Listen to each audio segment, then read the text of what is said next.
পৃথক দুটি হত্যা মামলায় পুলিশের সাবেক মহাপরিদর্শক আইজিপি চৌধুরী আবদুল্লাহ আল মামুন ও একেএম শহীদুল্লাহ হককে রিমান্ডে নিয়ে জিজ্ঞাসাবাদের অনুমতি দিয়েছে আদালত।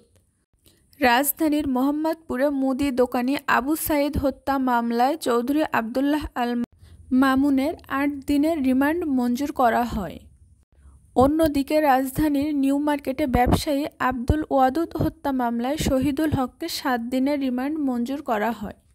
এছাড়া শিশু আলিফ অপহরণ মামলায় ঢাকা জেলার অতিরিক্ত police super new market police super পদে পদোন্নতিপ্রাপ্ত আবদুল্লাহ কাফির ৮ দিনের রিমান্ড মঞ্জুর করা হয়।